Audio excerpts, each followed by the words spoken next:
How much money does the government deserve once you drop dead?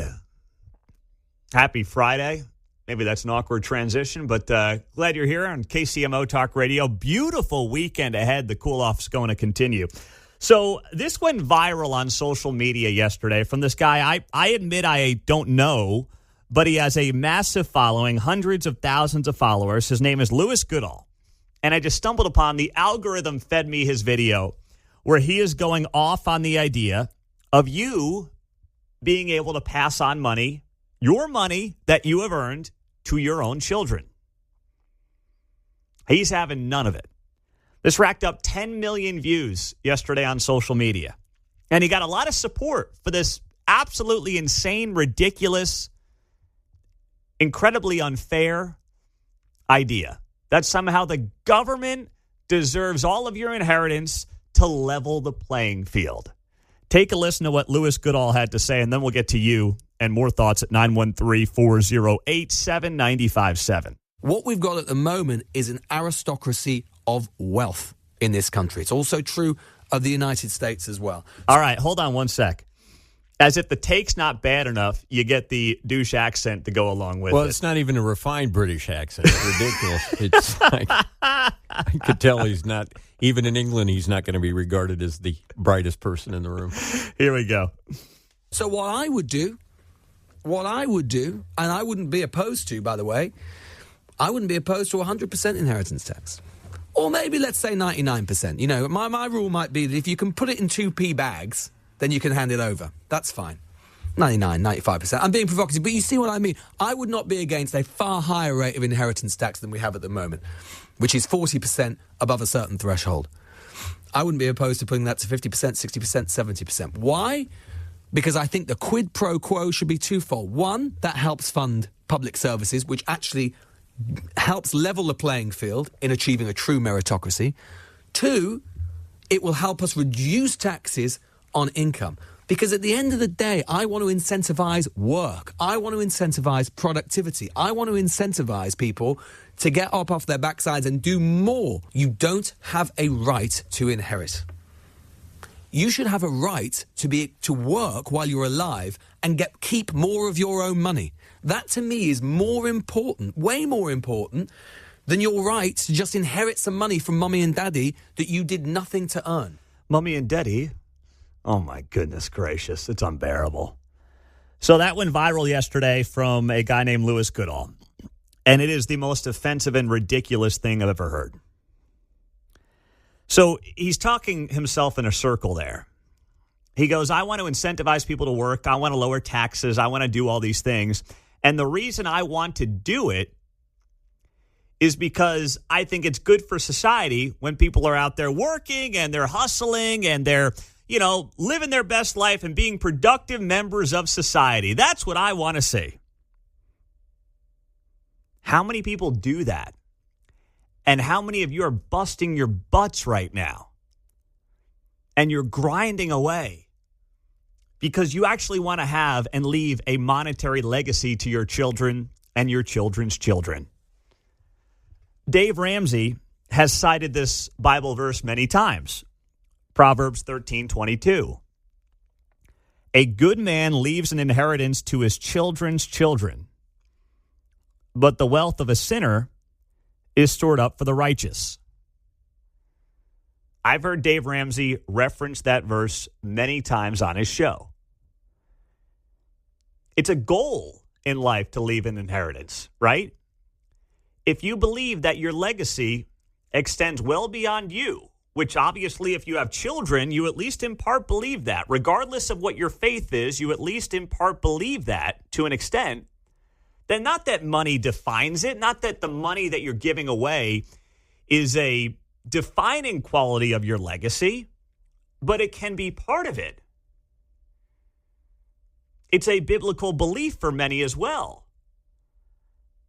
And the notion that big daddy government is going to take it all away, when don't forget, any inheritance that you're giving away has already been taxed.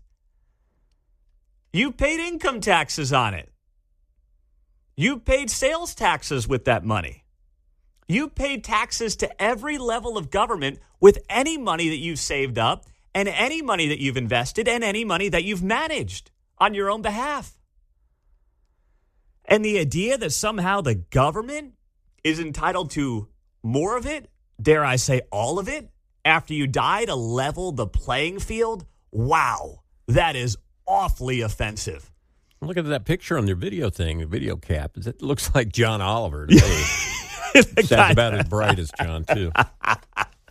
That's so true. And then let's get to some other facts here on this, all right? The notion that inheritances are what drive wealth in America is factually untrue. About 10% of millionaires in this country are millionaires because they inherited their wealth. That means 9 out of 10 millionaires are self-made. And if you think it's all about income driven, no. I mean, being wealthy is habit driven far more than income driven. How many athletes make millions and end up being dead broke? How many teachers and accountants and engineers end up as millionaires? Because it's a habit. It's not exclusively income. In fact, Dave Ramsey did this in his, I think it was Everyday Millionaires book, that a group of professionals who you would think would be very well off when it comes to saving money and actually aren't, doctors. Fascinatingly, doctors who, yes, do very well in many cases, oftentimes are not the best savers. Just kind of how they're wired. Not a knock on doctors. It's just in many cases, we all think that, hey, the doctors are loaded, and yes, they do very well, but their habits necessarily don't match. And they don't have the savings that a lot of people would expect based on their income. And then there's this data point I found yesterday, and I shared this on X at Pete Mundo. Studies suggest that approximately 70% of wealthy families lose their wealth by the second generation. So 7 out of 10 families that do inherit a decent amount of money blow through it all. There's nothing for their kids. They're not good stewards of that money. They don't manage it properly. They blow it. They don't have any discipline, and it's gone. 90% lose it by the third generation. So if there is wealth, 9 out of 10 times, it's gone by the kids' kids. Inheritances do not drive wealth in America. Americans, broadly speaking, don't know how to manage their own money. And the notion that that is what is creating this divide between the upper class and the lower class is simply untrue. Yep. And the numbers just don't back it up. 913-408-7957. Let's go to KCK. That's where Jason is this morning. Jason, happy Friday. Good morning, man. Happy Friday, guys. Good morning, Pete and team. Just 2 real quick points here. One, on point with what you're saying, I completely 100% agree. I'm waiting on an inheritance from a relative, and it's been taxed, man. I mean, I don't understand. We'll be lucky to see 1/3 of what actually was in there by the time you get done paying attorneys, and they got to pay taxes. There's a whole bunch of other things that come into play there, but it's being taxed plenty. I think people are entitled to an inheritance. Second and more important point, and I'd love to hear your comment on this sometime if you're able to, but my mother and her husband passed away. Now, they don't have an inheritance. They weren't rich people. They worked their entire life, 50 years. All they had was Social Security. But you know what? I had to get loans to pay for their funerals because none of that Social Security money was available. And when my mom passed away, again, nothing was available because she used the $250 for her husband. So, again, I had to get a loan to help pay for her funeral. And that very month, her Social Security was gone that she had worked. She got to use it for 3 years, Pete. Her husband got to use it for, I think, 4. How is that fair for the American people and their families when the government keeps 98% or 95% of Social Security that we work our entire lives for? If I die next year at 55, my family gets nothing. My kids are grown, so they get nothing. No survivor benefits. I'd love to hear your input. Well, it's a reminder that, Jason, thank you, Social Security is one of the great scams ever promoted and propped up by the United States government. If you think about it, you work your entire life, you're given, 6% of your paycheck to this system, and you basically then hope that you live long enough to see some of that on the back end. And the second you die, it's all gone, obviously. There's nothing else left. George W. Bush tried to do this after he was reelected in 2004, and there was a push to basically privatize Social Security and basically create up a 401k style system where you would have your own money. And then once again, you could do with that money as you see fit, and you would have a pile of your own money to invest, to, leave to children, as we tie it back to the inheritance conversation. And at the last minute, Democrats basically sabotaged the whole thing. Why do I think that happened?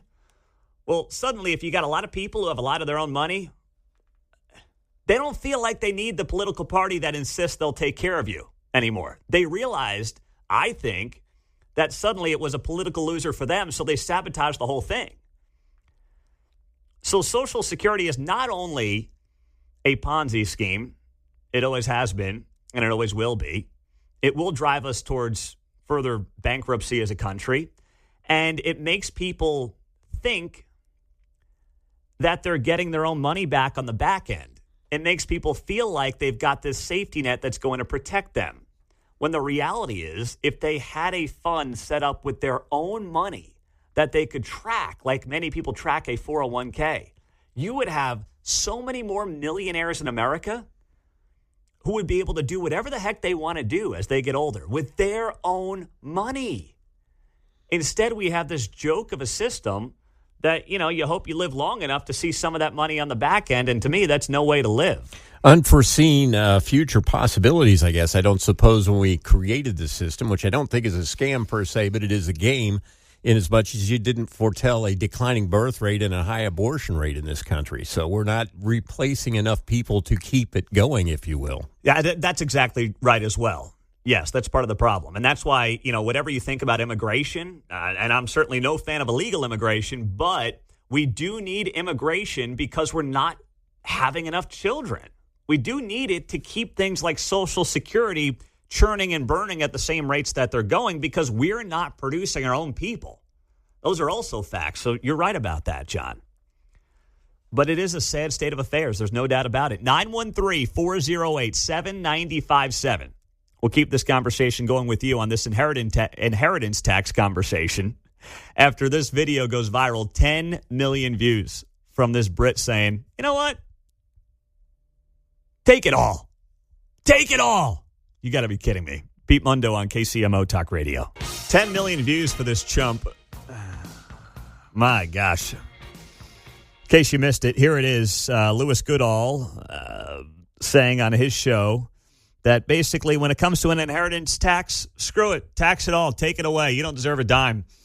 What we've got at the moment is an aristocracy of wealth in this country. It's also true of the United States as well. So what I would do, and I wouldn't be opposed to, by the way, I wouldn't be opposed to 100% inheritance tax.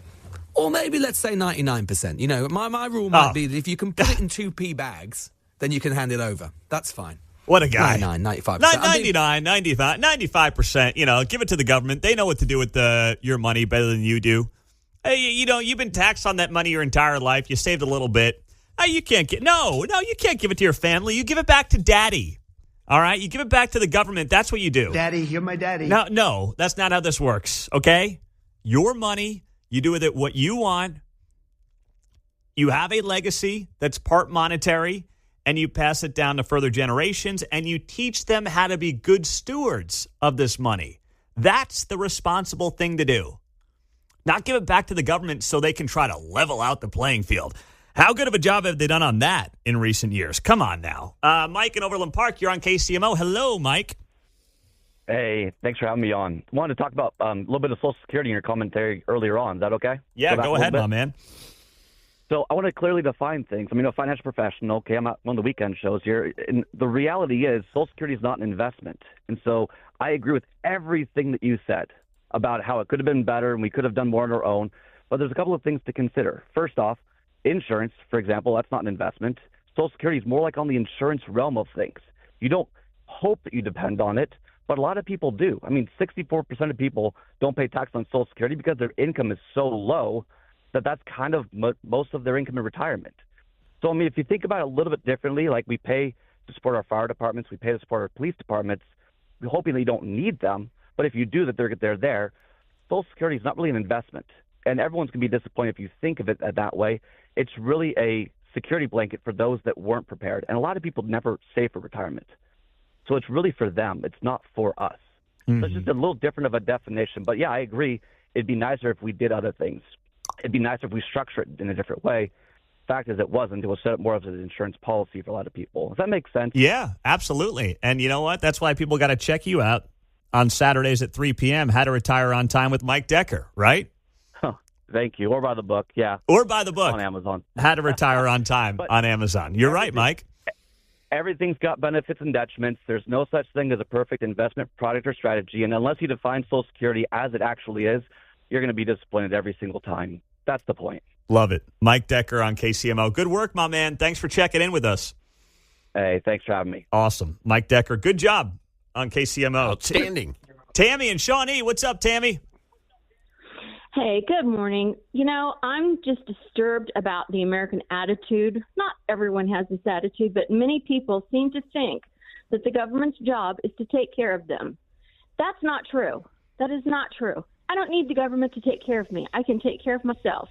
We need everyone to pull their bootstraps up and start standing up and doing what's right by their own family, their own children, and themselves.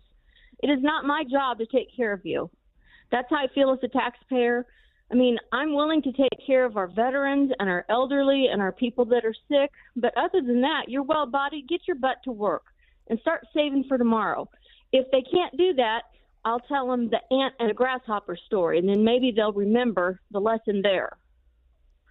Nice job, Tammy. Nice job. Drop that mic. Well done. Thank you. Excellent You work. still there? I'm here. I have one more thing to say, and this is John. He reminded me of this. Okay.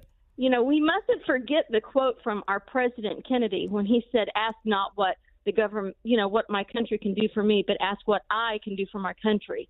If we would remember that quote and start living that, we would have a much better country. So let's all just pitch in together and go to work today. Come on. Hey, how about that? It's a Friday. Go to work. Thank you, Tammy. Have a great day. Let's squeeze in Mike in Spring Hill. Got a minute, Mike? Go. Yeah, morning, Pete. So I've never seen anybody have such a hard-on for government. It's just like COVID. Govern me harder, Daddy. Essentially, it's ridiculous. The point is to not have government take care of you and have your own path and take care of yourself. It's self-dependence, and it's just absolutely ridiculous. We're taxed, to high heaven, and personally, I'm tired of it. There you go. We shouldn't be wanting an inheritance from our folks. We should be taking care of ourselves. However, it's always a nice little perk to get that money in the end. It is. And you know what? People work hard to have that. And I'll leave you once again with the Dave Ramsey Bible verse that he has quoted many times, Proverbs 13:22. A good man leaves an inheritance to his children's children, but the wealth of the sinner is stored up for the righteous. It's really that simple, instead of giving it to the government.